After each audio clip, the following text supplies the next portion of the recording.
ದಾವಣಗೆರೆಯ Nataraja ಥಿಯೇಟರ್ನಲ್ಲಿ toxic cinema play ಆಗಿಲ್ಲ ಅನ್ನುವಂಥದ್ದು. ಥಿಯೇಟರ್ ಮುಂದೆ ಗಲಾಟೆಯನ್ನ ಮಾಡಿದ್ದಾರೆ ನಟ ಯಶ್ ಫ್ಯಾನ್ಸ್. ತಾಂತ್ರಿಕ ಕಾರಣವನ್ನ ಕೊಟ್ಟಿದ್ದಾರೆ. ಸಿನಿಮಾ ಪ್ರದರ್ಶನಕ್ಕೆ ತಡೆ ಹಾಕಲಾಗಿದೆ. ಸಿನಿಮಾ ನೋಡುವ ಆಸೆಯಿಂದ ಬಂದಿದ್ದಂತಹ ಅಭಿಮಾನಿಗಳಿಗೆ ನಿರಾಸೆ ಆಗಿದೆ.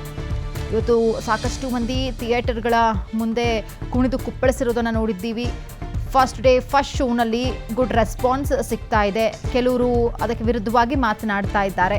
ಆಲ್ಮೋಸ್ಟ್ ಪಾಸಿಟಿವ್ ರೆಸ್ಪಾನ್ಸ್ ಒಂದು ಕಡೆ ಬರ್ತಾ ಇದ್ರೆ, ಮತ್ತೊಂದು ಕಡೆ ಏನು ಥಿಯೇಟರಲ್ಲಿ ಆ ಸಿನಿಮಾನೇ ಪ್ಲೇ ಮಾಡಿಲ್ಲ, ತಾಂತ್ರಿಕ ದೋಷ ಇದೆ ಅಂತ ಹೇಳಿ ಅದಕ್ಕೆ ಬ್ರೇಕ್ ಹಾಕಲಾಗಿದೆ. ಹಾಗಾಗಿ ಯಶ್ ಅಭಿಮಾನಿಗಳು ತಮ್ಮ ಆಕ್ರೋಶವನ್ನು ವ್ಯಕ್ತಪಡಿಸ್ತಾ ಇದ್ದಾರೆ.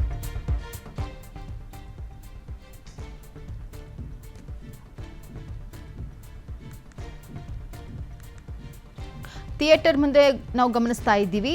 ನಟರಾಜ್ ಥಿಯೇಟರ್ ಇದು. ಇಲ್ಲಿ ಟಾಕ್ಸಿಕ್ ಸಿನಿಮಾದ ಬ್ಯಾನರ್ಗಳು ರಾರಾಜಿಸ್ತಾ ಇದೆ. ಆದರೆ ಸಿನಿಮಾ ಮಾತ್ರ ಪ್ಲೇ ಆಗಿಲ್ಲ. ಸಾಕಷ್ಟು ಮಂದಿ ಲೈನಲ್ಲಿ ಕ್ಯೂನಲ್ಲಿ ನಿಂತ್ಕೊಂಡು ಸಿನಿಮಾ ನೋಡೋದಕ್ಕೆ ಕಾತರದಿಂದ ನಿಲ್ತಿದ್ದಾರೆ. ಆದರೆ ತಾಂತ್ರಿಕ ಕಾರಣವನ್ನು ಕೊಟ್ಟು ಸದ್ಯಕ್ಕೆ ಸಿನಿಮಾ ಪ್ಲೇ ಆಗೋದಕ್ಕೆ ಅವಕಾಶ ಆಗಿಲ್ಲ. ಸೊ ಹಾಗಾಗಿ ತಮ್ಮ ಆಕ್ರೋಶವನ್ನು ವ್ಯಕ್ತಪಡಿಸ್ತಾ ಇದ್ದಾರೆ. ದೃಶ್ಯದಲ್ಲಿ ನಾವು ನೋಡ್ತಾ ಇದ್ದೀವಿ.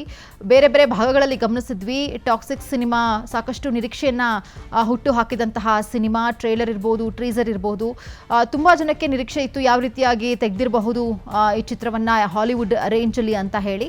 ಈಗ ರಿವ್ಯೂವನ್ನು ನಾವು ಗಮನಿಸಿದಂಥ ಸಂದರ್ಭದಲ್ಲೂ ಕೂಡ ಹಾಲಿವುಡ್ ರೇಂಜಲ್ಲಿ ಇದೆ ಅನ್ನುವಂತಹ ರಿವ್ಯೂವನ್ನು ನಾವು ಕೇಳ್ತಾ ಇದ್ದೀವಿ. ಆದರೆ ಈ ಸಿನಿಮಾವನ್ನು ನೋಡಬೇಕು ಅಂತ ಹೇಳಿ ಕಾತರದಿಂದ ಮುಂಚೆನೇ ಬುಕ್ ಮಾಡಿಕೊಂಡು ಟಿಕೆಟ್ನ ವೆಯ್ಟ್ ಮಾಡ್ತಾ ಇದ್ರಲ್ಲ, ಅವ್ರಿಗೆ ಒಂದು ರೀತಿಯ ನಿರಾಸೆ ಆಗ್ಬಿಟ್ಟಿದೆ. ಪಾಪ ಕಾದು ವೆಯ್ಟ್ ಮಾಡ್ತಿದ್ದಾರೆ. ಬಟ್ ಆದರೆ ಸಿನಿಮಾ ಪ್ಲೇ ಆಗಿಲ್ಲ, ತಾಂತ್ರಿಕ ದೋಷ ಉಂಟಾಗಿದೆ.